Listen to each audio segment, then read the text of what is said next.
বহুদিন আগের কথা, কত বছর আমরা জানি না। একজন প্রতাপশালী বাদশা ছিল, এখনকার বিশ্ব নেতাদের মতোই পরাশক্তি, ওই যে আসহাবুল কাহাফের মতো, বা ওই নমরুদের মতো, বা ওই যে ফেরাউন, তার মতো একজন প্রতাপশালী বাদশা ছিল। তার অধীনে একজন বড় জাদুকর ছিল। কি ছিল? আচ্ছা, মজা আছে, ভালো করে বোঝেন। একটা বড় জাদুকর ছিল। এখনো কিন্তু বহু কান্ট্রি এই জাদুবিদ্যার চর্চা করে, আপনারা জানেন না। ভিতরে ভিতরে জাদুবিদ্যার চর্চা এখনো চলছে। আর এই জাদু সত্য, জাদু সত্য, চোখের বদনজরও সত্য। সায়েন্স বিশ্বাস করুক না করুক, এগুলো সত্য, কারণ কোরআন বলেছে সত্য, ব্যাস সত্য। এই জাদুকরের যখন বয়সটা বুড়ো হয়ে গেল, তখন সে যে আমার তো বয়স শেষ, আমার এই বিশাল জ্ঞানগুলো কি করব, আমাকে একজন বালক এনে দিন, যেই বালককে আমি এসব জাদুবিদ্যা শিখিয়ে দিব। যেরকম ছোট বাচ্চাদের মধ্যে একজন। তো এরকম একটা ফুটফুটে সুন্দর বাচ্চাকে খুঁজে বের করা হলো, যে বাচ্চাটা বিচক্ষণ।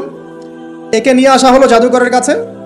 এবার জাদুকর তাকে জ্ঞান শিখায়, জাদু শিখায়। জাদু শিখাতে শিখাতে শিখাতে শিখাতে সে একটু পরিণত হচ্ছে, মানে কৈশোরে পদার্পণ করল।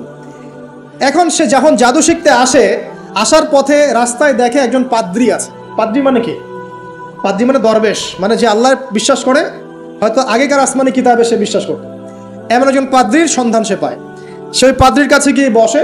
সেই পাদ্রী তাকে আসমানি কিতাবের যে মর্ম, যে বাণী, এগুলো শোনায়। তার কাছে খুব ভালো লাগে, যে মাশাআল্লাহ, এটা ইমানের স্বাদ।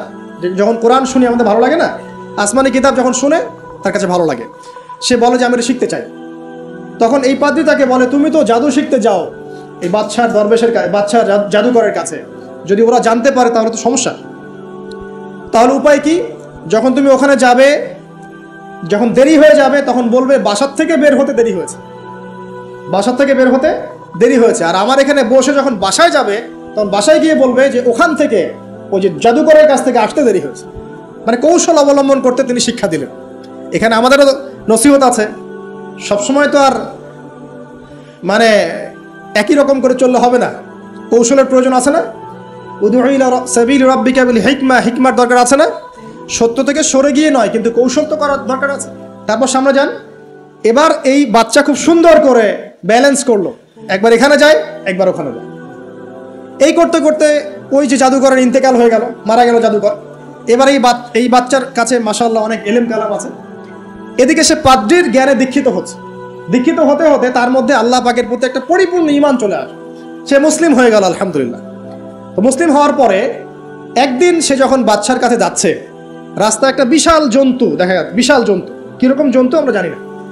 ঠিক ওই যে দাব্বাতুল আরদ সামনে বের হবে, আমাদের 10টা নিদর্শন আছে বড় বড়, তার মধ্যে একটা হচ্ছে দাব্বাতুল আরদ, জমিন থেকে ফুড়ে একটা প্রাণী বের হবে। আর এখন মানুষ এগুলো বিশ্বাস করবে না, আমি জানি। 2 দিন পর নাসা যখন বলবে তখন বিশ্বাস করবে। কথা কি বুঝতে পারছেন? তবে প্রাণী এই পৃথিবীর নিচে আছে। রাসূল সাল্লাল্লাহু আলাইহি ওয়াসাল্লাম বলছেন 10টা আলামত না আসা পর্যন্ত কিয়ামত হবেই। তার মধ্যে একটা হচ্ছে দাব্বাতুল আরদ, জমিন থেকে একটা প্রাণী বের হবে। এবং এই প্রাণী শুধু বেরই হবে না, মানুষের সাথে কথাবার্তা বলবে। এবার মানুষের সাথে কথা বলবে প্রাণী। বিশ্বাস করছেন? এখন বিশ্বাস করছেন না জানি, কিন্তু প্রাণী মানুষের সাথে কথা বলবে। আল্লাহ পাক বলাতে পারেন না? পারেন। আচ্ছা, সামনে যান। ওই প্রাণী যখন দাঁড়িয়ে আছে রাস্তায়, এখন এই বালক বলছে আজকে আমি প্রমাণ করে নিব যে আল্লাহর আনুগত্যশীল ওই পাদ্রী সঠিক নাকি ওই জাদুকর সঠিক। এবার সে একটা ইট হাতে নিল, পাথর হাতে নিয়ে সে বলছে, আল্লাহ, তোমার কাছে যদি ওই জাদুকরের কাজের চাইতে এই পাদ্রীর কাজ বেশি পছন্দনীয় হয়, এই ইটের আঘাতে এই জন্তুকে তুমি মেরে ফেলো আল্লাহ। এ বলেছে বিসমিল্লাহ বলে পাথর নিক্ষেপ করলো। নিক্ষেপ করার সাথে সাথেই জন্তু ডেড। তখন তার আইন আল ইয়াকিন, হাক্কুল ইয়াকিন হয়ে গেল যে হ্যাঁ, আল্লাহর কাছে এই পাদ্রীর আমলই সবচেয়ে বেশি পছন্দনীয়। তার আর মনে কোনো সংশয় থাকলো না। কিশোর মানুষ না, কতটুকুই বা বোঝেন নাই? এবার তার মধ্যে একটা ইয়াকিন চলে আসলো এবং সে পরিপূর্ণ মুমিন, মুসলিম হয়ে গেল। এবার যখন সে রাজ দরবারে যায়, তার কাছে পেশেন্ট আসে। মানে একজন মানুষ এসেছে, সে বলছে যে আমার চোখের সমস্যা। সে চোখে হাত দেয়, হাত দিয়ে বলে যে আপনি আল্লাহর প্রতি ঈমান নিয়ে আসেন, আমি আল্লাহর কাছে দোয়া করব, চোখ ভালো হয়ে যাবে। এভাবে পেশেন্ট আসে, সে বলে আল্লাহর প্রতি ঈমান নিয়ে আসেন, আমি দোয়া করব, ভালো হয়ে যাবে।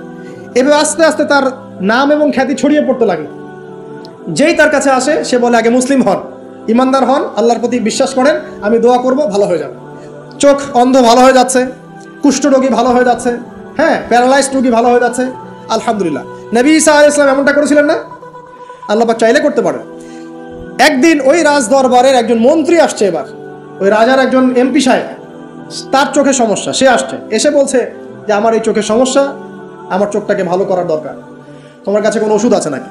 তো সে বলছে যে আপনি আল্লাহর প্রতি ঈমান নিয়ে আসেন, আমি আল্লাহর কাছে দোয়া করব, আপনি ভালো হয়ে যান। এবার সে আলহামদুলিল্লাহ ঈমান নিয়ে আনলো এবং সে ভালো হয়ে গেল। এই ভালো হয়ে যাওয়ার পরের দিন যখন সে আবার ওই পার্লামেন্টে গিয়েছে আর কি, ওদের তৎকালীন রাজদরবারে, এবার রাজা ওকে দেখে বলছে যে তোমার তো চোখ অন্ধ ছিল, কিভাবে শেফা লাভ করলো? তো সে বলে না কিভাবে শেফা লাভ করলো, সে বলতে চাচ্ছে না, কারণ সে আজ করছে যে বললে সমস্যা হবে। এক পর্যায়ে তাকে খুবই পিটুনি দেওয়া হচ্ছে, রিমান্ডে নিয়ে গিয়ে কঠিন মাইর দেওয়া হচ্ছে। এক পর্যায়ে সে মারের যন্ত্রণা সহ্য করতে না পারে বলে ফেললো যে ওই বাচ্চা, তার কাছে গিয়ে আমি আরোগ্য লাভ করেছি এবং সে আমাকে বলেছে যে তার রবের প্রতি ঈমান নিয়ে আসতে, তাহলে আমি শেফা লাভ করব। এই বাচ্চা এখন বলছে ফেরাউনের মতো, যায় না রব্বুকুমুল আ'লা, আমি তো তোমাদের রব, নমরুদের মতো আমি তো তোমাদের রব, ঠিক আছে, আমি ছাড়া তোমাদের কে রব আছে? মা আলিমতু লাকুম মিন ইলাহিন গায়রি, আমি তো জানি না যে আমি ছাড়া তোমাদের কোনো ইলাহ আছে। এবার এই লোকটাকে হত্যা করা হলো, এই এমপি সাহেবকে হত্যা করা হলো, বিকজ সে ঈমান নিয়ে আসে। এবার সেই বালককে ডেকে আনা হচ্ছে, বলা হচ্ছে বলো তুমি নাকি তোমার রবের নাম দিয়ে মানুষের ট্রিটমেন্ট করা শুরু করেছো? তখন সেই বালক বলছে হ্যাঁ, আমি এক আল্লাহর প্রতি বিশ্বাস করি এবং তার রাসূলের প্রতি বিশ্বাস করি, তার প্রেরিত আসমানি কিতাবে বিশ্বাস করি। এখন রাজা বলছে আমি ছাড়া তোমাদের কোন ইলাহ আছে আমি তো জানি না। এই সৈন্যবাহিনী শোনো, এই বালককে ধরো, ধরে নিয়ে গিয়ে উঁচু পাহাড়ে নিয়ে যাও, ওখান থেকে ফেলে দাও।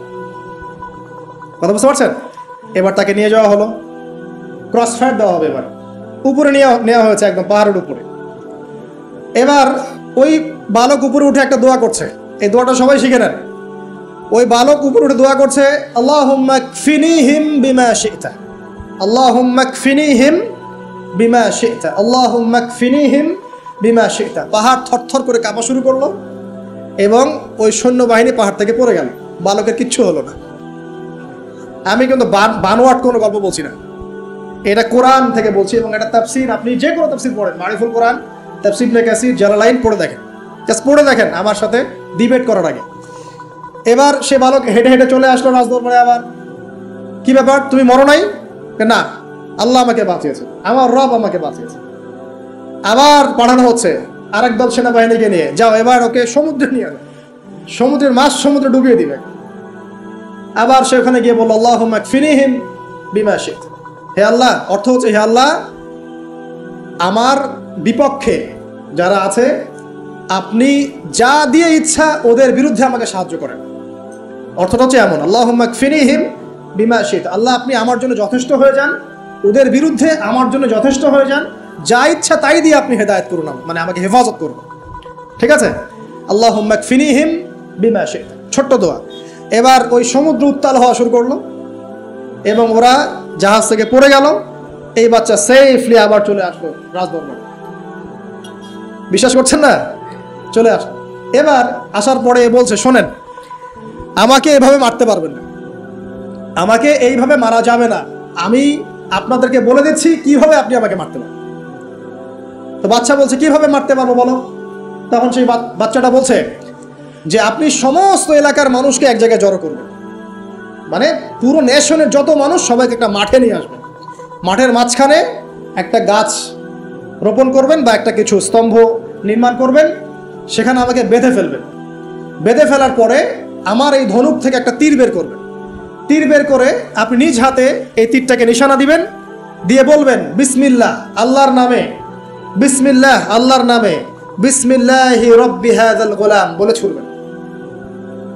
অর্থ হচ্ছে আমি এই রবের, আমি এই বাচ্চার রব, আমি এই বাচ্চার রব আল্লাহর নামে তীর ছুড়লাম, এটা বলে তীরটা নিক্ষেপ করবেন, তাহলে আমি মরবো, তার আগে মরবো। কথা কি বুঝতে পারছি? এবার তাই করা হলো, সমস্ত এলাকার মানুষকে এখানে জড়ো করা হলো। কথাটা ভালো করে বোঝেন, সমস্ত এলাকার মানুষ মানে কি? ওই এলাকার সব মানুষ, মানে মুমিন কাফের যে আছে সবগুলাকে একত্রিত করা হলো। করার পরে বাচ্চাটাকে এভাবে একটা জায়গায় বেঁধে দেওয়া হয়েছে, খেজুর গাছে, তাফসীরে এসেছে খেজুর গাছে। এবার সে এখান থেকে তীর বের করে বাচ্চা বলছে বিসমিল্লাহি রব্বি হাযাল গোলাম, নিক্ষেপ করলো। তীরটা ঠিক আল্লাহ পাকের দৃষ্টি দেখেন এত সূক্ষ্ম, ওইটাই বর্ণনা করেছেন। তীরটা ঠিক বাচ্চার এই জায়গায় লেগেছে, এই যে মাথার এখান থেকে লেগে এদিকে বের হয়ে গেছে। হ্যাঁ, কে বুঝি নাই? ছেলেটা বাচ্চা বাচ্চা ওই বাচ্চা ছেলেটার এই যে কপালের এই পার থেকে এই পার পর্যন্ত তীর চলে গেল এবং বাচ্চাটা শহীদ হয়ে গেল আলহামদুলিল্লাহ। এবং এই বাচ্চাটা যখন মারা গেল বা শহীদ হয়ে গেল, আর সারা এলাকার মানুষ কি দেখলো? দেখলো যে বাচ্চা তাকে দুইবার চেষ্টা করে মারতে পারে নাই, কিন্তু তার রবের নাম যখন নেওয়া হয়েছে, আল্লাহর নাম নেওয়া হয়েছে, মারতে পেরেছে। দেন অ্যান্ড দেন পুরো এলাকার সমস্ত মানুষ মুসলিম হয়ে গেল। একজন বাচ্চার জীবনের বিনিময়ে সমস্ত এলাকার মানুষ ইসলামের হেদায়েত পেয়ে গেল আলহামদুলিল্লাহ। এবার বাচ্চার মাথা তো আরো খারাপ, একটাকেই সামলাতে পারছিলাম না, এবার তো সমস্ত এলাকার মানুষ মুসলিম হয়ে গেছে। এখন কি করবেন? এখন সেনাবাহিনীকে আদেশ করা হয়েছে সমস্ত মানুষগুলোকে জড়ো করো, জড়ো করে একটা গর্ত খোঁড়ো, একটা গর্ত খুঁড়ে সেখানে আগুন জ্বালাও, আগুন জ্বালিয়ে সমস্ত মানুষকে ফেলে দাও। দৃশ্যটাকে কল্পনা করতে পারছেন? একটা পুরো এলাকার মানুষকে একটা মাঠের মধ্যে একত্রিত করে সেখানে আগুন জ্বালিয়ে সবাইকে সেখানে ফেলে দেওয়া হলো এবং তারা চতুর্দিক থেকে এটাকে অবলোকন করতে লাগলো, মজা উপভোগ করতে লাগলো। এটাই আল্লাহ পাক বলছেন, কুতিলা আসহাবুল উখদুদ ইয হুম আলাইহা কুউদ ওয়া হুম আলা মা ইয়াফআলুনা বিল মুমিনিনা শুহুদ। শেষ পর্যায়ে তাফসীরে এসেছে, শেষ পর্যায়ে একজন মায়ের কোলে একটা ছোট্ট বাচ্চা ছিল। তো সেই মা নিজে লাভ দিবে এটাতে তার কোনো সমস্যা নেই, কিন্তু বাচ্চাটাকে নিয়ে লাভ দেওয়ার জন্য সে ইতস্তত বোধ করছে। তখন আল্লাহ রাব্বুল আলামিন সেই ছোট্ট বাচ্চাটার কোলে, সেই ছোট্ট বাচ্চাটার জবানের মধ্যে আল্লাহর কুদরত নিদর্শন নাজিল করলেন। ওই বাচ্চাটা কথা বলা শুরু করলো। সেই বাচ্চাটা বলল, লা তাখাফি ইয়া উম্মা, এটা শব্দটা এমন এসেছে, ইয়া উম্মা, হে আমার মা, লা তাখাফি, তুমি ভয় করো না, ফাইন্নাকি আলাল হক, কারণ আপনি সত্যের উপর আছেন, লাভ দিন। যারাই সে অগ্নিকুণ্ডে সেদিন লাভ দিয়েছে তারাই জান্নাতের স্বাদ পেয়েছে আলহামদুলিল্লাহ। এই হলো আসহাবুল উখদুদের ঘটনা, যেটা আল্লাহ রাব্বুল আলামিন সূরা বুরুজের মধ্যে বলেছেন। এখানে একটাই শিক্ষণীয় বিষয়, ঈমান এর শক্তি একজন ছোট্ট বালকের মধ্য দিয়ে কিভাবে আল্লাহ রাব্বুল আলামিন পুরো নেশনকে হেদায়েত করতে পারেন। এবং আল্লাহ রাব্বুল আলামিন সমস্ত পরিকল্পনার উপরে মহা পরিকল্পনাকারী, এবং আল্লাহ সুবহানাহু ওয়া তাআলা তাদেরকে চিরস্মরণীয় করে রেখেছেন কোরআনের পাতায়। কিয়ামত পর্যন্ত মানুষ এই ঘটনা পড়বে, তাদের থেকে শিক্ষা গ্রহণ করবে না? আল্লাহ রাব্বুল আলামিন সবচেয়ে বেশি স্মার্ট না আমরা সবচেয়ে বেশি স্মার্ট? এরপরে আল্লাহ রাব্বুল আলামিন বলছেন যে তারা ঈমান আনা ছাড়া অন্য কোনো অপরাধ করে নাই। এই মুমিন যারা ছিল আগুনে লাফ দিয়েছে, এদের কি কোনো অপরাধ ছিল? এদের কোনো অপরাধ ছিল? কি অপরাধ ছিল? তারা শুধুমাত্র কি ছিল? মুমিন ছিল। ঈমান আনার ফলে তাদের এই পরিণতি হয়েছে, তাদেরকে অগ্নিকুণ্ডে লাফ দিতে তারা বাধ্য হয়েছে। যারা দিয়েছে তারা কি জান্নাতি না জাহান্নামী? জান্নাতি। ওই যে বালক যে একা দৃষ্টান্ত স্থাপন করে গেল এবং পুরো নেশনকে হেদায়েত দিয়ে গেল, এই বালক সফল না ব্যর্থ? আল্লাহ রাব্বুল আলামিন যদি চান তাহলে এরকম একজন দুইজন মানুষকে দিয়েও পুরো নেশনকে হেদায়েত করাতে পারেন। এবং যেটা হয়ে গেছে আগে সেটা এই যুগেও সম্ভব। সম্ভব না? শুধু সম্ভবই না, বরং আপনাদের চোখের সামনে এটা হয়েছেও, কিন্তু আপনারা সেটা বুঝতে পারেন নাই।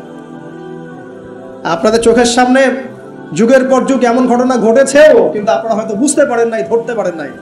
আল্লাহ রাব্বুল আলামিন এমন মানুষদেরকে দিয়ে পুরো নেশনকে হেদায়েত করেন।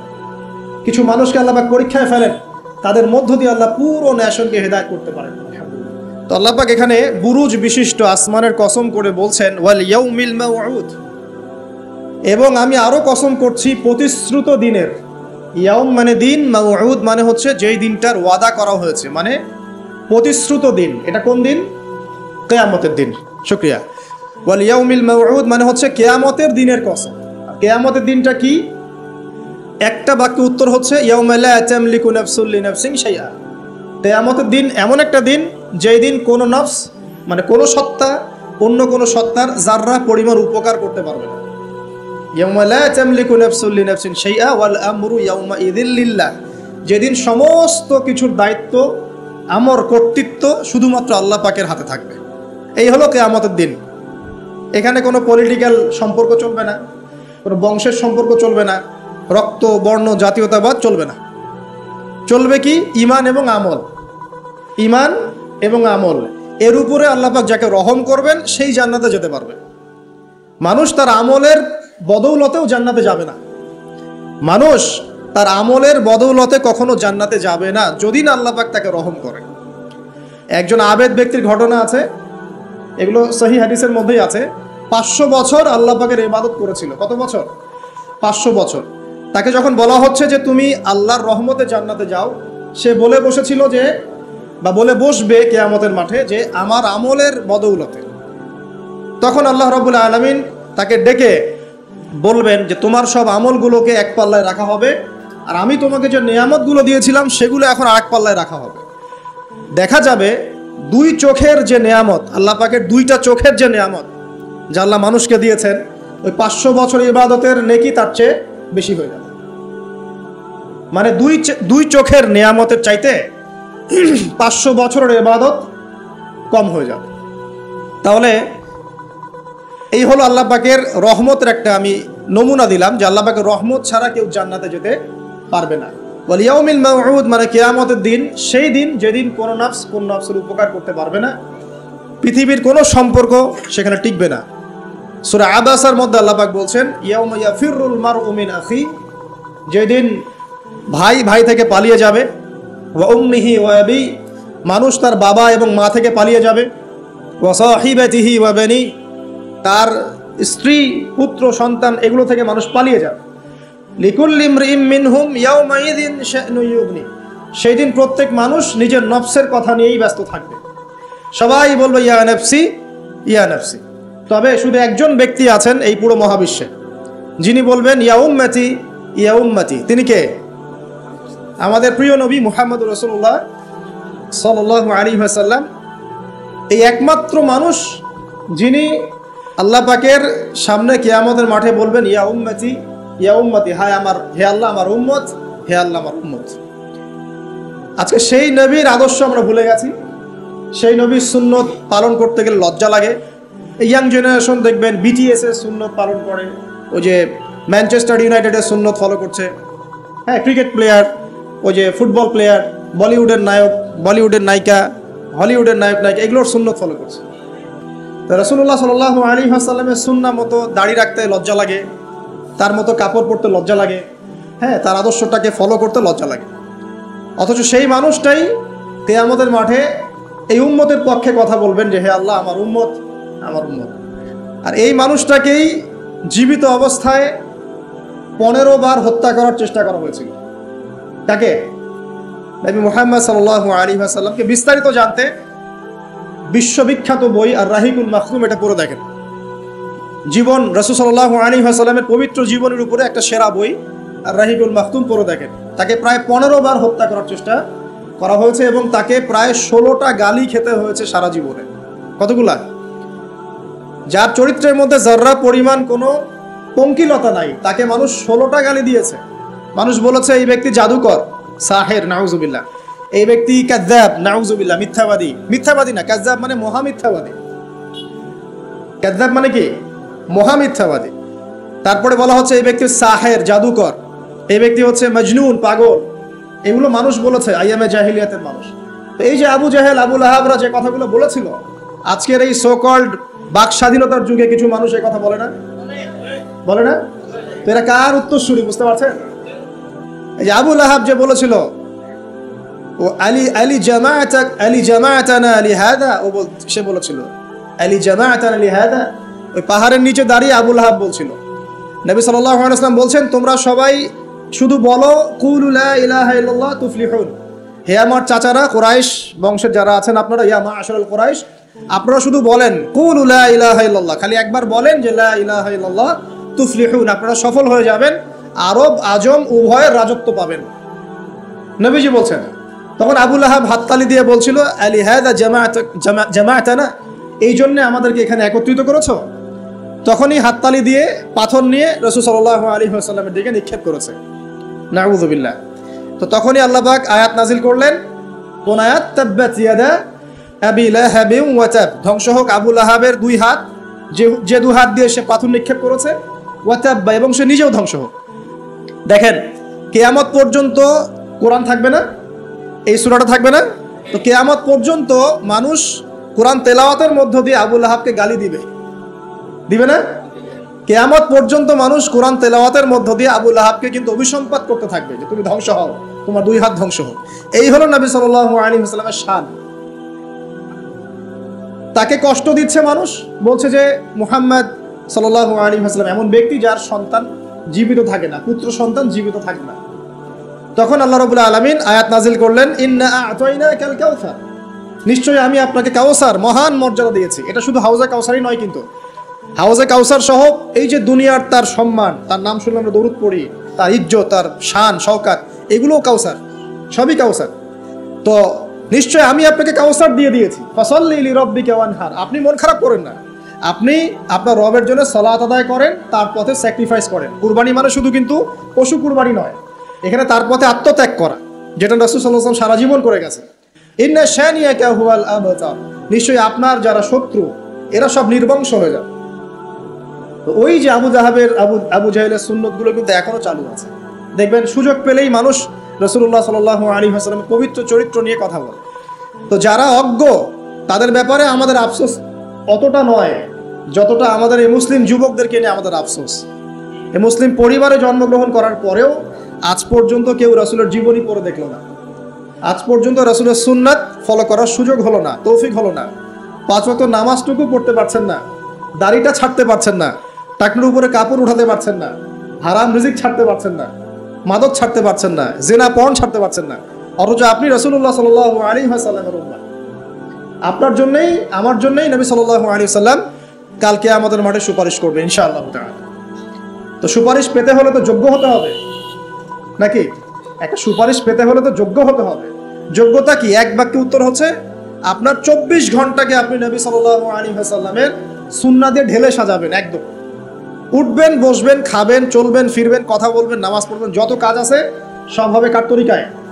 রাসূল সাল্লাল্লাহু আলাইহি ওয়াসাল্লামের তরিকায়। যদি এটা শিখতে না পারেন, ওই যে আল্লাহর রাস্তায় সময় দিচ্ছে ভাইরা, 3 দিন 7 দিন 40 দিন চলে যান, দেখবেন 40 দিনের মধ্যে আপনাকে সুন্নত শিখা বাসায় পাঠিয়ে দিবে ইনশাআল্লাহ। এমন কোন জামাত নাই যেটা 100% পরিশুদ্ধ আছে। তো ওই বিতর্কিত বিষয়গুলো ছাড়েন, বিতর্কিত বিষয়গুলো আপাতত ছেড়ে দেন। সুন্নতটা তো শিখাবে আপনাকে তো নামাজটা শিখাবে, জামাতে নামাজের পাবন্দি শিখাবে, হাদিস চর্চা শিখাবে, তালিম করা শিখাবে, দাওয়াত দেওয়া শিখাবে। এইটুক শিখে চলে আসে। কমপক্ষে আপনি আপনার ব্যক্তি জীবনটাতে রাসূলের সুন্নাহটা প্রতিষ্ঠা করেন। সারা দুনিয়ার মানুষ সুদ খায় খাক, অর্থনৈতিক জীবনে গিয়ে আমি সুদ খাবো না। প্রয়োজনে কৃষিকাজ করে খাবো, মাছ চাষ করে খাবো, গরু ছাগল প্রতিপালন করব, তারপরেও সুদ খাবো। আমি ব্যবসা করতে গিয়েছি, ওখানেও নবীর সুন্নত লাগবে, আমি মাপে কম দিতে পারবো না। সারা দুনিয়ার মানুষ দেয়, দেখ, সারা দুনিয়ার মানুষ মজুদ করে করুক, আমি করব না। সারা দুনিয়ার ব্যবসায়ীরা কালোবাজারি করে করুক, আমি করব না। একজন মুসলিম যুবকের চরিত্র হবে আমার। চাকরি করতে গিয়েছেন, চাকরি করা অবস্থায় যদি দেখেন যে হ্যাঁ আপনি নীতি নৈতিকতা বজায় রেখে করতে পারছেন, আলহামদুলিল্লাহ। যদি দেখেন এখানে আপনি ইসলামে টিকতে পারছেন না, রিজাইন দিয়ে চলে আসেন, এসে নিজস্ব প্রজেক্ট তৈরি করেন। এমন অনেক মানুষকে আমরা চিনি যারা বড় বড় চাকরি ছেড়ে দিয়ে, হারাম চাকরি ছেড়ে দিয়ে কৃষিকাজ করেছে, করে আল্লাহ পাক তাদেরকে এখন স্বাবলম্বী করেছে। রিজিক কার হাতে ভাই? আল্লাহর হাতে। আর কোরআনে কিন্তু বেশি থেকে বেশি কৃষিভিত্তিক অর্থনীতির কথাই বলা হচ্ছে। দেখবেন কোরআন পড়ে দেখবেন বেশি থেকে বেশি কৃষিভিত্তিক অর্থনীতির কথাই বলা হচ্ছে এবং ব্যবসার কথা বলা হচ্ছে। এর মানে এই না আপনি চাকরি করতে পারবেন না, পারবেন। যদি আপনি চাকরি করা অবস্থায় কোরআন সুন্নাহ ফলো করতে পারেন, আলহামদুলিল্লাহ। যদি না পারেন, প্রতিবন্ধকতা থাকে, একেবারেই পারছেন না, দেয়ালে পিঠ থেকে যাচ্ছে, ছেড়ে দেন। পরকালটাকে ইহকালের জন্য নষ্ট করেন না। আল্লাহ পাক বোঝার তৌফিক দান করুন। এবার সমাজ চালাবেন, এখানেও রাসূলের সুন্নাহ প্রয়োজন আছে। মন গড়া সুন্নত দিয়ে সমাজ সংস্কার হবে না, রাসূলের সুন্নত দিয়েই সমাজ সংস্কার হবে ইনশাআল্লাহ তাআলা। দাওয়াতি কাজ করব, সেখানেও রাসূলের সুন্নত লাগবে। মন গড়া স্টাইলে দাওয়াতি কাজ করা যাবে না। যেটা বলবো, যেটা করব, যেটা মানুষের জন্য কল্যাণকর মনে করবো, এটা রাসূলের পক্ষ থেকে দলিল থাকতে হবে। আল্লাহ পাক আমাদেরকে বোঝার তৌফিক দান করুন, আমিন। এবং এখানে শৈথিল্যতা প্রদর্শন করা যাবে না দাওয়াতের ক্ষেত্রে। গোল আলু মার্কা সব তরকারিতেই চলে, এমন চললে হবে না। আবার খুব চরমপন্থী, মানে পান থেকে চুন খসলেই একজনকে খারেজি ফতোয়া দিয়ে একদম ভিতরে ঢুকাই দিচ্ছে, এইসব চলবে না। মধ্যমপন্থী তরিকা লাগবে। ওয়া কাযালিকা জাআলনাকুম উম্মাতান ওয়াসাতা, আল্লাহ পাক বলছেন এভাবেই আমি তোমাদেরকে মধ্যমপন্থী উম্মত করেছি। মধ্যমপন্থী উম্মত, যারা শৈথিল্যতা প্রদর্শন করবে না, আবার চরমপন্থীও হবে। চরমপন্থায় কি কোনো লাভ হয়? চরমপন্থায় কি ইসলামের উল্টা ক্ষতি হচ্ছে? আবার শৈথিল্যতাবাদী ওই আকীদায় চলে গেলে সমস্যা। তখন দেখা যাবে হারাম হালাল সব গুলায় ফেলছেন, আর একটা গোলালু মার্কে কনসেপ্ট নিয়ে কবরে যাওয়া লাগতেছে। আল্লাহ পাক বোঝার তৌফিক দান করুন, আমিন। তো এক কথায় প্রিয় ভাইয়েরা, ওই কিয়ামতের মাঠে রাসূলুল্লাহ সাল্লাল্লাহু আলাইহি ওয়াসাল্লামই একমাত্র সত্তা যিনি পুরো উম্মার জন্য সুপারিশ করবেন ইনশাআল্লাহ। তো সেই সুপারিশ পাওয়ার যোগ্য হতে হলে আমাদের চলনে বলনে কথায় কাজে ব্যবসা অর্থনীতি সব ক্ষেত্রে রাসূলের সুন্নাহকে সর্বোচ্চ অগ্রাধিকার দিতে হবে। অনেক আদর্শের কথা আমরা বলি, সবচেয়ে সেরা আদর্শ মুহাম্মদ সাল্লাল্লাহু আলাইহি ওয়াসাল্লাম, তার আদর্শের উপরে কোনো আদর্শ নাই। অতএব এই আদর্শটাকে মনে প্রাণে ধারণ করা, লালন করা, মনে মননে ধারণ করে বাস্তবে ইমপ্লিমেন্ট করা। আল্লাহ পাক আমাদেরকে তৌফিক এনায়েত করুন, আমিন। তো প্রিয় ভাইরা, কিয়ামতের মাঠ সম্পর্কে অনেক ভয়াবহ চিত্র আছে, আজকে আমি সেটা বলার সুযোগ পাচ্ছি না। এতটুকু বলবো যে এটা হচ্ছে ন্যায় বিচারের মাঠ। এখানে যাররা পরিমাণ বান্দার হক নষ্ট করে পার পাওয়া যাবে না। আল্লাহ পাকের সাথে জড়িত হাজারটা পাপ থাকলেও আল্লাহ পাক মাফ করতে পারেন, ঠিক আছে, কিন্তু বান্দার সাথে জড়িত হক থাকলে বান্দার কাছেই ক্ষমা নিতে হবে। আর একটা পাপ নিয়ে কবরে যাওয়া যাবে না, একটা পাপ, সেটা কি? সেটা হলো শিরকের পাপ। শিরিকের পাপ নিয়ে কবরে যাওয়া যাবে না। বেঁচে থাকতেই শিরিকের সাথে সম্পৃক্ত যত আকীদা আমল আছে তওবা করতে হবে, ছাড়তে হবে। আল্লাহ রাব্বুল আলামিন আমাদেরকে শিরিক এবং কুফর থেকে হেফাজত করুন, আমিন। আল্লাহ পাক এর পরের আয়াতে বলছেন ওয়া শাহিদি ওয়া মাশহুদ। একটা চমৎকার ঘটনা আসবে সামনে ইনশাআল্লাহ, মনোযোগ ধরে রাখেন। আল্লাহ বলছেন ওয়া শাহিদি ওয়া মাশহুদ, আমি আল্লাহ কসম করছি শাহেদের এবং মাশহুদের। শাহেদ কি? তাফসীরের কিতাবে এসেছে শাহেদ মানে হচ্ছে জুমার দিন। কোন দিন? জুমার দিন। এই যে দেখেন, জুমার দিনে মুসলিমদের একটা কাজ কমন, সেটা হলো গোশতের দোকানে দাঁড়িয়ে গরুর গোশত কেনা। সকাল সকাল দেখবেন জুমার দিনে হাজির কসাইয়ের দোকানে, আজকে জুমার দিন গরু খাইতেই হবে, নাকি ভাই? কথাটা কি ঠিক না বেঠিক? দেখবেন শহরের যতগুলো কসাইখানা আছে সকাল সকাল হাজির, জুমার দিন গোশত খাইতে হবে। অথচ জুমার দিনটা এত ইম্পর্টেন্ট, এই দিনে দোয়া কবুল হয়। যে কোনো দোয়া আল্লাহর কাছে চাবেন কবুল হবে। এই দিনে সূরা কাহাফ পড়তে হয়, এই দিনে তাড়াতাড়ি মসজিদে আসতে হয়, গোসল করে সুগন্ধি মেখে সুন্দর কাপড় পরে ইমামের কাছাকাছি এসে বসতে হয়। তাহলে প্রত্যেক কদমে 1 বছরের রোজা, 1 বছরের তাহাজ্জুদের নেকি হয়।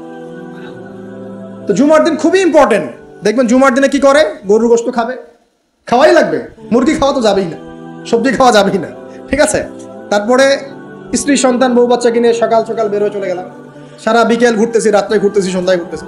মানে ওই দিনটা দেখবেন গান বাজনা, পার্টি, এই বিয়ের অনুষ্ঠান, এই জন্মদিন, এই ওরিয়েন্টেশন, এই অমুক তমুক সব জুমার দিনে। অথচ জুমার দিনটাকে আল্লাহ পাক দিয়েছেন ওয়া শাহিদ, সাক্ষ্যদাতা। মানে জুমার দিন আপনাকে সাক্ষী দিবে যে আপনি এই দিন কি করেছেন। জুমার দিনের কাজগুলো পড়ে নেবেন বই থেকে, আল্লাহ পাক তৌফিক দান করুন, আমিন। ওয়া মাশহুদ, এবং মাশহুদের কসম করছি। মাশহুদ কি? মাশহুদ মানে আরাফার দিন। কোন দিন? আরাফার। এটা কোন দিন? যুব সমাজকে জিজ্ঞাসা করেন, বলতে পারবে না আরাফার দিন কোন দিন। এখনকার তরুণ প্রজন্ম দেখেন আরাফার দিন কোন দিন বলতে পারবে না। জিজ্ঞাসা করেন পর্যায় সারণীতে ওই যে মৌলের নাম, হাইড্রোজেন থেকে একদম শেষ পর সব বলে দিবে, পারমাণবিক ভর, পারমাণবিক সংখ্যা সব বলে দিবে। ফিজিক্সের প্রশ্নগুলো জিজ্ঞাসা করেন, সব বলে দিবে। ওই যে হায়ার ম্যাথ আছে, হায়ার ম্যাথের প্রশ্ন বলে দিবে। বায়োলজির যে কঠিন কঠিন বৈজ্ঞানিক নামগুলো আছে না, ব্যাঙের বৈজ্ঞানিক নাম, অমুকের তমুকের, মানুষ সব বলে দিবে। বলেন মাশহুদ কাকে বলে? ওয়া শাহিদি ওয়া মাশহুদ, আয়াতটা শুনেছো কখনো? বলবে শুনি নাই। এই হলো অবস্থা, শিক্ষা সিস্টেমের এই হলো অবস্থা। কেউ কি বলেছে যে ডাক্তার হওয়া যাবে না, ইঞ্জিনিয়ার হওয়া যাবে না, বা জেনারেল লাইনে পড়া যাবে না? এমনটা কি কেউ বলেছে? কিন্তু কোরআন সুন্নাহর জ্ঞানকে বিসর্জন দিয়ে, ওই জ্ঞানটাকে বিসর্জন দিয়ে তোমাকে ডাক্তার হতে হবে? আমার তো মাঝে মাঝে মনে হয় যে এইসব সেকশনে এই সায়েন্টিফিক পড়াগুলোর পাশাপাশি মানবিক কিছু পড়াশোনা দেওয়া দরকার। আগে মানুষ বানানো দরকার, কিভাবে পেশেন্টদের সাথে ভালো ব্যবহার করতে হয় শেখানো দরকার, কিভাবে একজন অসুস্থ মানুষের সাথে ভালো বিহেভ করতে হয় শেখানো দরকার। খালি কিভাবে ইনজেকশন পুশ করতে হয় আর কিভাবে ওষুধ দিতে হয় এইটুকু শেখানো যথেষ্ট না। একটা বিহেভিয়ার, মানবতা শেখানো দরকার। একটা ইঞ্জিনিয়ারকে শেখান যে চুরি করা হারাম, তাকে শেখান আগে, নাহলে বড় হয়ে অনেক বড় ইঞ্জিনিয়ার হতে পারে কিন্তু দেখবেন ভিতরে চুরি করছে। তো একটা মানবিক শিক্ষার দরকার আছে, হিউম্যান বিহেভিয়ার শেখানো দরকার। তো এই শিক্ষাগুলো কে দিবে? কোরআন দিবে, হাদিস দিবে, রাসূলের সুন্নাহ দিবে। তখন গিয়ে তো সে পরিপূর্ণ মানুষ হবে। আর যাদের মধ্যে এই দুইটা শিক্ষা একত্রিত হবে দেখবেন তারা সোনার মানুষ হবে ইনশাআল্লাহ। তো এই দুইটা শিক্ষাকে আমরা অর্জন করতে পারি না?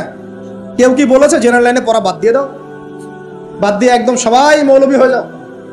সবাই যদি আলেম হয়ে যায় তাহলে ভাই সামরিক ক্ষেত্রে কে কাজ করবে, প্রশাসনে কে কাজ করবে, জনপ্রতিনিধি কে হবে, ইসলামিক ব্যাংকিং সেকশন কে চালাবে? ঠিক আছে না, সব সেকশনে মানুষের প্রয়োজন আছে না? তো সব সেকশনে মানুষের দরকার আছে, কিন্তু সেই মানুষগুলোর আত্মাটাকে কোরআন সুন্নাহর আধ্যাত্মিকত্ব দিয়ে ঢেলে সাজাতে হবে। আল্লাহ পাক তৌফিক এনায়েত করুন, আমিন। যদি অমুসলিম হয়, অমুসলিম হওয়ার পরেও যদি সে তার ধর্ম মেনে চলে, দেখবেন সেও কিন্তু ভালো মানুষ হবে। আসলে যারা এই বিশ্বে ফাসাদ সৃষ্টি করে বেড়াচ্ছে, এদের সাথে ধর্মের কোনো সম্পর্ক নাই। যারা এই বিশ্বে ফাসাদ সৃষ্টি করছে, এদের সাথে আসলে ধর্মের কোনো সম্পর্ক নাই। সে যদি সত্যিকার অর্থেই তার ধর্ম পালন করতো, তাহলে কিন্তু সে তার ধর্মের প্রতি অনুগত থাকতো। কোন ধর্ম কি বলেছে বিনা বিচারে বা নিষ্পাপ মানুষকে হত্যা করো? কোন ধর্ম?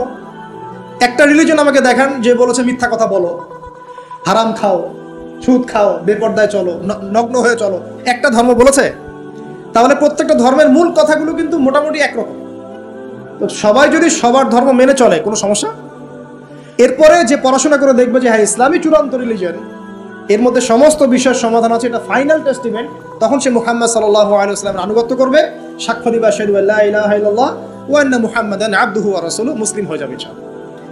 ইনশাআল্লাহ মুসলিম হলেই, কালিমা পড়লেই একদিন না একদিন সে জান্নাতে যাবে ইনশাআল্লাহ তাআলা, যদি তার আকীদার মধ্যে শিরক না থাকে, কুফর না থাকে, আমলে বেদাত না থাকে, হারাম রিজিক না থাকে।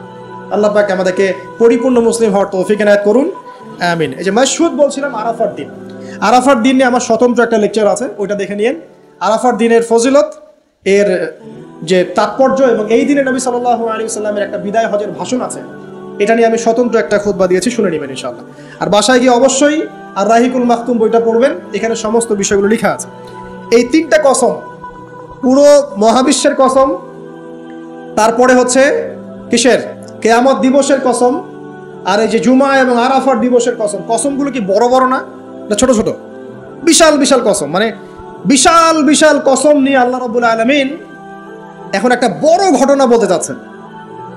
সিকোয়েন্সটা দেখেন, বড় বড় কিছু কসম আল্লাহ করলেন, মহাবিশ্বের কসম, বিশাল বিশাল নক্ষত্রের কসম, ঠিক আছে? জুমার দিন বড় দিন, আরাফার দিন বিশাল দিন, এবং কিয়ামতের দিন একটা ভয়াবহ বিশাল দিন। এই সমস্ত বিশাল বিশাল বিষয়গুলোর কসম করে আল্লাহ পাক বলছেন কুতিলা আসহাবুল উখদুদ। কি কথা?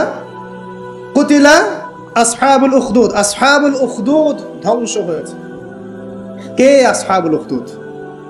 সামনে যাই, মজার একটা ঘটনা আসবে। আন-নারি যাতিল ওয়াকুদ, যখন আগুন দাউ দাউ করে জ্বলছিল, আসহাবুল উখদুদ ধ্বংস হয়ে গেছে যখন আগুন দাউ দাউ করে জ্বলছিল। ইযহুম আলাইহা কুউদ, এবং আসহাবুল উখদুদের লোকরা এই আগুনের কুণ্ডলীর চারপাশে বসেছিল।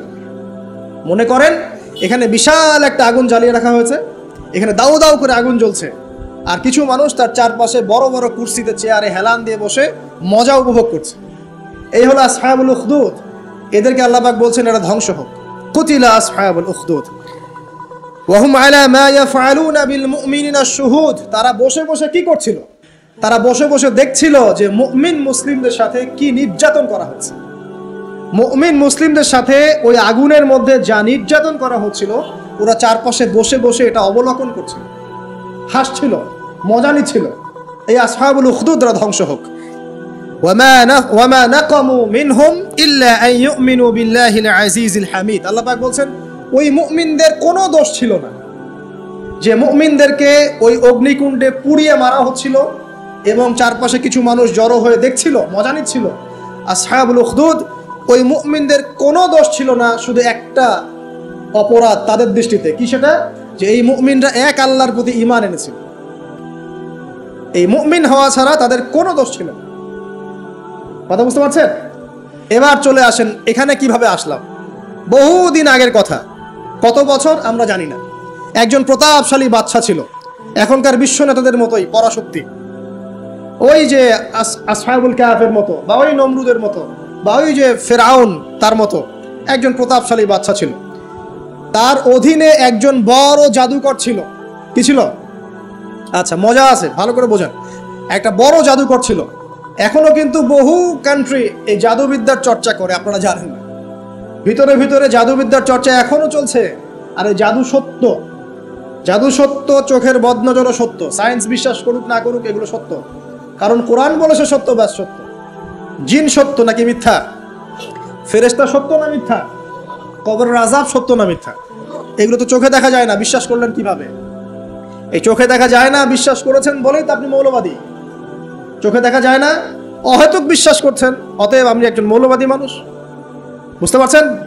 তো এই বিষয়গুলো বিশ্বাস না করলে কি আপনি মুমিন হতে পারবেন? আচ্ছা, কবরের আযাব সত্য না মিথ্যা আমরা বিশ্বাস করেছি, তোমরা মরার পরে বিশ্বাস করো। আমরা মরার আগেই বিশ্বাস করেছি, তোমরা মরার পরে বিশ্বাস করো। তারপর তোমরা পাক্কা মৌলবাদী হয়ে যাবে। মরার পরে যখন কঠিন কবরের আযাব শুরু হবে, দেখবা যে আইন আল ইয়াকিন। ইয়াকিন কয়েক প্রকার হয়। একটা হচ্ছে আপনার আইন আল ইয়াকিন, হাক্কুল ইয়াকিন, এরকম কথা আছে কোরআনে। মানে আইন আল ইয়াকিন মানে চোখে দেখলাম এবার বিশ্বাস করো। রব্বানা আবসারনা ওয়া সামি'না ফারজি'না না'মাল সালিহান ইন্না মুকিনুন। আছে না সূরা আলিফ লাম মিম সিজদা? হাফেজে কোরআন যারা আছেন, আল্লাহর সামনে জাহান্নামীরা বলবে, রব্বানা, হে আমাদের রব, আবসারনা, এই যে দেখলাম, তোমার আযাব দেখেছি আমরা, এখন পরকালের কথা। ওয়া সামি'না, এই যে শুনতে পাচ্ছি এখন আযাব, ফারজি'না, আমাদেরকে ফিরিয়ে দিন। কোথায় ফিরিয়ে দিবে? দুনিয়ায়। না'মাল সালিহান, আমরা সৎ কাজ করব, ইন্না মুকিনুন, আমাদের ইয়াকিন হয়ে গেছে। তার মানে সবাই বিশ্বাস করবে একদিন না একদিন, তাই তো? এই ঈসা ইবনে মারইয়ামকে যে মানুষ বলছে ক্রুসিফাইড, তাকে ক্রুসিফাইড করা হয়েছে, তিনি মারা গেছেন, নাউজুবিল্লাহ, বলা হচ্ছে না? আচ্ছা, ঈসা ইবনে মারইয়াম যখন নেমে আসবেন সবাই বিশ্বাস করবে না?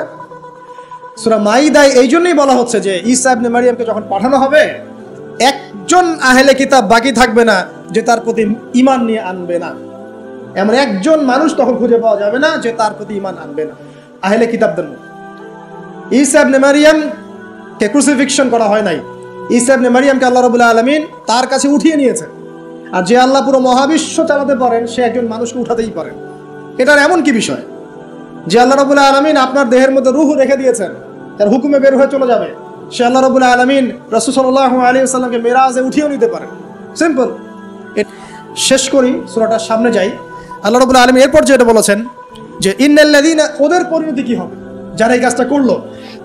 ইন্নাল্লাযীনা ফাতানুল মুমিনিনা ওয়াল মুমিনাত সুম্মা লাম ইয়াতুবু ফালাহুম আযাবু জাহান্নাম। যারা মুমিনদের সাথে এমন নির্যাতন করলো, কি করলো? আগুনে পুড়িয়ে জীবন্ত মেরে ফেললো। যারা মুমিনদের সাথে এমন দৃষ্টান্ত স্থাপন করলো, নির্যাতন করলো, ফিতনায় ফেললো এবং তওবা করে ফিরেও আসলো না, আল্লাহ পাক বলছেন নিশ্চয়ই তাদের জন্য যন্ত্রণাদায়ক শাস্তি আছে জাহান্নামে। ওয়ালাহুম আযাবুল হারিক, এবং তাদের জন্য মর্মান্তিক শাস্তি অপেক্ষা করছে। তাদের জন্য যারা মুমিনদেরকে ফিতনায় ফেলেছে, কষ্ট দিয়েছে, নির্যাতন করেছে, নিপীড়ন করেছে।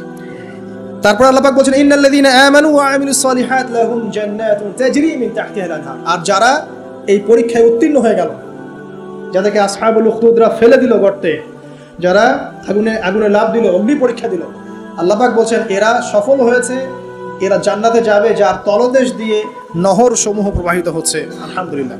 ওয়াযালিকাল ফাওজুল কাবীর। আর এটা হচ্ছে সবচেয়ে বড় সাফল্য। এটাই হচ্ছে সাফল্যের চূড়ান্ত সংজ্ঞা। দুনিয়াতে আপনি কতটুকু খাচ্ছেন, পড়ছেন, কতটুকু ব্যবসা বাণিজ্য করছেন, কতটুকু স্ট্যাটাসের মালিক, এটা বড় কথা নয়। আপনি দিন শেষে জান্নাতে যেতে পারবো কিনা, এটাই বড় কথা। যদি জান্নাতে যেতে পারি, ইনশাআল্লাহ তাআলা আমরা সফল। যদি জান্নাতে যেতে ব্যর্থ হই, আল্লাহ না করুক, তাহলে আমাদের চেয়ে ব্যর্থ এই মহাবিশ্বের কোনো সৃষ্টি নাই। আল্লাহ পাক বোঝার তৌফিক এনায়েত করুন, আমিন। আল্লাহ পাক এরপরে বলছেন ইন্না বাতশা রাব্বিকা লাশাদীদ। জেনে রাখো, যারা আল্লাহর বিরোধিতা করবে, তার নবী, তার আসমানি কিতাব এবং দ্বীনের বিরোধিতা করবে, তাদের জন্য আল্লাহর শাস্তি আছে। এই শাস্তিটা প্রচণ্ড কঠিন। ইন্না বাতশা রাব্বিকা লাশাদীদ, আল্লাহ পাকের শাস্তি প্রচণ্ড কঠিন। আমরা একটা কনসেপ্ট লালন করি মাথায়, আল্লাহ পাক গফুর রহিম, রহমানুর রহিম, ঠিক আছে, তাই না? একই সাথে আল্লাহ পাক কিন্তু শাদীদুল ইকাব বটে। আল্লাহ পাক একই সাথে কিন্তু কঠোর শাস্তিদাতাও বটে। আল্লাহ এটা বলছেন ইন্না বাতশা রাব্বিকা লাশাদীদ। আল্লাহ পাক ছাড় দিচ্ছেন আমাদেরকে, ছেড়ে দিবেন না। কিন্তু তোমরা যারা এখন নামাজ পড়ছো না, সওম রাখছো না, হারাম কাজে লিপ্ত আছো, হারাম খাচ্ছ, এবং জিনায়, পর্নে, মাদকে লিপ্ত আছো, অহেতুক সময় নষ্ট করছো, দিনের কোনো ফিকির নাই, আল্লাহ পাক কিন্তু সবকিছু দেখছেন, আল্লাহ পাক কিন্তু সবকিছু শুনছেন। আল্লাহ রাব্বুল আলামিন সুযোগ দিচ্ছেন, সময় দিচ্ছেন, তাই বলে কিন্তু আল্লাহ পাক ছেড়ে দিবেন না কখনো। আল্লাহ রাব্বুল আলামিন কিন্তু পুঙ্খানুপুঙ্খ হিসাব নেবেন। এটাই বলছেন ইন্না বাতশা রাব্বিকা লাশাদীদ। আল্লাহ পাকের শাস্তি কিন্তু বড়ই কঠিন। আল্লাহ পাক আমাদের সবাইকে তার শাস্তি থেকে হেফাজত করুন, আমিন। একটা এক্সাম্পল দিচ্ছি খালি, জাস্ট। আবু তালেব নাম শুনেছেন? কে ছিল? রাসূল সাল্লাল্লাহু আলাইহি ওয়াসাল্লামের চাচা। দীর্ঘদিন, বছরের পর বছর তিনি নবী সাল্লাল্লাহু আলাইহি ওয়াসাল্লামকে সাপোর্ট করেছেন। যদিও তিনি মুসলিম হননি, কিন্তু সাপোর্ট করেছেন, ফাইন্যান্সিয়াল সাপোর্ট, সোশ্যাল সাপোর্ট, তাকে সাপোর্ট দিয়েছেন। কিন্তু শেষমেশ তিনি লা ইলাহা ইল্লাল্লাহ পড়তে পারেন নাই, মুমিন মুসলিম হননি। কিন্তু নবীকে এমনভাবে সাপোর্ট দিয়েছেন যেটা আরবের কেউ দেয়নি তাকে। তাহলে এই ব্যক্তি কি পাবে পরকালে? সাহাবীরা জিজ্ঞাসা করছেন, আপনার চাচার কি হবে পরকালে? রাসূলুল্লাহ সাল্লাল্লাহু আলাইহি ওয়াসাল্লাম বলছেন, আমার চাচা আমাকে অনেক অনেক খেদমত করেছে, উপকার করেছে দিনের জন্য, কিন্তু ঈমান নিয়ে আসে নাই। যদি সে ঈমান নিয়ে আসতো আমি তার প্রতি সুপারিশ করতাম। তিনি চাচাকে বলেছিলেন না, খালি একবার বলেন লা ইলাহা ইল্লাল্লাহ, আমি আপনার জন্য আল্লাহর কাছে সুপারিশ করব। তিনি ঈমান নিয়ে আনেননি। এই কারণে জাহান্নামের সবচেয়ে নিম্নতর শাস্তি তাকে দেওয়া হবে। সেটা কি? তাকে আগুনের এক জোড়া জুতা পরিয়ে দেওয়া হবে। আগুনের এক জোড়া জুতা। এই আগুনের এক জোড়া জুতাতেই নাউজুবিল্লাহ তার মাথার যে মগজ, এই মগজটা টকবক করে ফুটতে থাকবে। ইন্না বাতশা রাব্বিকা লাশাদীদ। কিভাবে বুঝাবো? এটা হলো আবু তালেবের ব্যাপার। তাহলে যারা এখন প্রকাশ্যে ইসলামের এগেইনস্টে কথা বলছে, কাজ করছে, সুন্নতের খেলাফ কাজ করছে, আমরা নামাজ পড়ছি না, সুদ খাচ্ছি, ঘুষ খাচ্ছি, দুর্নীতি করছি, আমাদের কি হবে? জাস্ট নিজের ফিকির করেন, ডান বাম সব ভুলে যান, নিজের কবরের ফিকির করেন। জাস্ট নিজের কবরের ফিকির করেন যে আপনি আমি কবরে গেলে কি করবো, এই ফিকির করেন। দেখবেন নিজে ভালো হলে সব ভালো হয়ে যাবে ইনশাআল্লাহ। নিজে ভালো হবো না, কিছুই ভালো হবে না। আল্লাহ পাক আমাদের সবাইকে আল্লাহর আযাব থেকে বাঁচান, আমিন। আল্লাহ পাক আযাবের কথা বলছেন, সাথে এটাও বলছেন ইন্নাহু হুয়া ইউবদিউ ওয়া ইউঈদ ওয়া হুয়াল গফুরুল ওয়াদুদ। আল্লাহ পাক কঠিন শাস্তিদাতা বটে, তবে আল্লাহ রাব্বুল আলামিন সবকিছু সৃষ্টি করেছেন, আবার তার দিকেই সবকিছু ফিরে আসবে, এবং তিনি হচ্ছেন পরম প্রেমময় একজন সত্তা। কেউ যদি আল্লাহকে ভয় করে ইনস্ট্যান্ট তওবা করে ফিরে আসে, তার জীবনে যত গুনাহ থাক আল্লাহ পাক মাফ করে দিবেন। আপনি যদি সারা জীবন শিরিক করে থাকেন, যেটা মহাপাপ, জুলমুন আযীম, এখনই যদি তওবা করে ফিরে আসেন, আপনার সমস্ত পাপ তো আল্লাহ পাক মাফ করে দিবেনই, আপনার গুনাহগুলোকে নেকি দিয়ে পরিবর্তন করে দিবেন। তো আল্লাহ পাক প্রেমময়, ওয়াদুদ একজন সত্তা। তো আমরা আল্লাহ পাকের দয়া যদি চাই, আল্লাহ পাকের প্রেম ভালোবাসা চাই, আর আল্লাহর মারিফত লাগবে না, আল্লাহকে চিনতে হবে না, আল্লাহর আনুগত্য লাগবে না, তার রাসূলের আনুগত্য লাগবে না, কোরআন সুন্নাহ ফলো করতে হবে না। এগুলো করার পর ইনশাআল্লাহ আমরা আল্লাহ পাকের রহমত পাবো ইনশাআল্লাহ। আমরা আশাবাদী। আল্লাহ পাক আমাদেরকে তার রহমত দিয়ে ঘিরে রাখুন, আমিন। ওয়া হুয়াল গফুরুল ওয়াদুদ যুল আরশিল মাজিদ। আল্লাহ পাক বলেন তিনি মহান আরশের অধিপতি। আরশ সম্পর্কে একদিন বলেছি আমি যে এই কুরসিটাই মহাবিশ্বকে ঘিরে রাখছে, আর এই কুরসিটা আরশের তুলনায় এমন যে একটা মরুভূমিতে একটা ঢাল ফেলে দেন, একটা মরুভূমির মধ্যে একটা থালাকে ফেলে দেন, অনুপাতটা যেমন হবে, আরশ আর কুরসির অনুপাতটা এমন। আরশটি এত বিশাল যেটা 8 জন ফেরেশতা ধরে রেখেছেন।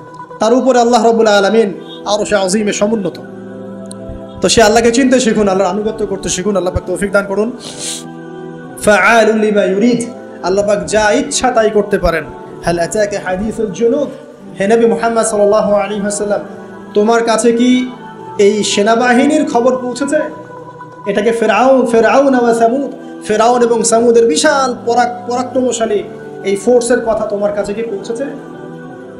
এই আসহাবুল উখদুদের সেনাবাহিনীর কথাই বলেন, আর ওই যে ফেরাউন বা নমরুদ বা সামুদ, আদ জাতির কথাই বলেন, এরা সবাই কিন্তু আল্লাহর গজবে ধ্বংস হয়ে গিয়েছে। আল্লাহ রাব্বুল আলামিনের কাছে সবাই তুচ্ছ। আমরা আল্লাহ রাব্বুল আলামিনের ক্ষমতার কাছে তুচ্ছ। তাই এই নশ্বর দুনিয়ায় আল্লাহর অবাধ্যতা করে উদ্ধত অহংকারী হওয়ার কোনো মানে হয়? আল্লাহ পাক আমাদের সবাইকে বিনয়ী বানিয়ে দিন, আল্লাহর প্রতি আনুগত্যশীল বানিয়ে দিন। বালিল্লাযীনা কাফারু ফি তাকযীব। বরং যারা কুফরি করছে এরা তো মিথ্যা প্রতিপন্ন করছে। ওয়াল্লাহু মিন ওয়ারাইহিম মুহিত। আল্লাহ রাব্বুল আলামিন কুফারদেরকে চতুর্দিক থেকে ঘিরে রেখেছেন। বাল হুয়া কুরআনুম মাজিদ। আর এই যে কথাগুলো বলা হলো, এগুলো কোনো অলীক গল্প নয়, বরং এটা হচ্ছে কুরআনুম মাজিদ ফি লাওহিন মাহফুজ, যেটা লাওহে মাহফুজ থেকে নাযিল হয়েছে। আল্লাহ রাব্বুল আলামিন আমাদের সবাইকে এই সূরাটা থেকে শিক্ষা নেওয়ার তৌফিক দান করুন। খুব সংক্ষেপে যদি সামারি করি, তাহলে এই সূরার মধ্যে আল্লাহ রাব্বুল আলামিন বিশাল বিশাল বিষয়ের কসম করেছেন, এবং বিশাল বিষয়ের কসম করে আল্লাহ পাক বড় একটা ঘটনা বলছেন, যে ঘটনার মধ্য দিয়ে একজন যুবককে দিয়ে আল্লাহ রাব্বুল আলামিন পুরো কওমকে হেদায়েত করছেন। একজনের জীবনের বিনিময়ে আল্লাহ পাক পুরো জাতিকে হেদায়েত করলেন। তো সেটা যদি আল্লাহ ওই যুগে করতে পারেন, এখনো করতে পারেন। এখানে আল্লাহর কাছে তারা সাফল্য মণ্ডিত হয়েছে যারা ঈমান এনেছিল, আর যারা ওদেরকে আযাব দিয়েছে, আগুনে পুড়িয়ে মেরেছে, এদেরকে আল্লাহ পাক জাহান্নামী ঘোষণা করেছেন। আল্লাহ পাক বলেছেন আমি শুধু গফুর রহিমই নই, আমি বরং শাদীদুল ইকাব, কঠিন শাস্তিদাতাও বটে। ইতিহাস ঘেটে দেখো, ফিরআউন, নমরুদ, যত বড় বড় জুনদের অধিকারী যারা ছিল, এদেরকে কিন্তু এই পৃথিবীতে সাস্টেইন করতে দেওয়া হয় নাই। যারা আল্লাহর আনুগত্য দাসত্ব করেছে, এদেরকেই আল্লাহ রাব্বুল আলামিন সম্মানিত, পুরস্কৃত করেছেন। যারা করে নাই, তাকযীবের মধ্যে ছিল, এদেরকে আল্লাহ পাক ধ্বংস করেছেন। আল্লাহ রাব্বুল আলামিন বলছেন শেষে গিয়ে, এগুলো কোনো অনেক গল্প কাহিনী নয়, বাল হুয়া কুরআনুন মাজিদ, এটা হচ্ছে সম্মানিত, মহিমান্বিত কোরআন, ফি লাউহিন মাহফুজ, যেটা লাউহে মাহফুজ থেকে আল্লাহ রাব্বুল আলামিন পৃথিবীতে আমাদের জন্য নাজিল করেছেন। আল্লাহ সুবহানাহু ওয়া তাআলা আমাদের সবাইকে এই সূরাতুল বুরুজের মধ্যে যে ঘটনা, আসহাবুল উখদুদের ঘটনা, এখান থেকে শিক্ষা নেওয়ার তৌফিক এনায়েত করুন। আমিন। আল্লাহ পাক আমাদের সবাইকে প্রকৃত মুমিন মুসলিম হওয়ার তৌফিক দান করুন। আল্লাহ পাক আমাদের সবাইকে মধ্যমপন্থী হওয়ার তৌফিক দান করুন। রাসূলুল্লাহ সাল্লাল্লাহু আলাইহি ওয়াসাল্লামের সুন্নত মেনে চলার তৌফিক দান করুন।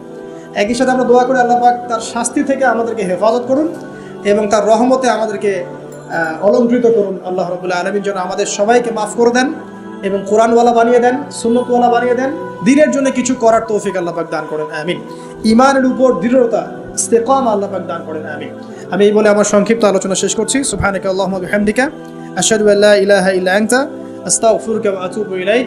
আসসালামু আলাইকুম ওয়া রাহমাতুল্লাহি ওয়া বারাকাতুহু।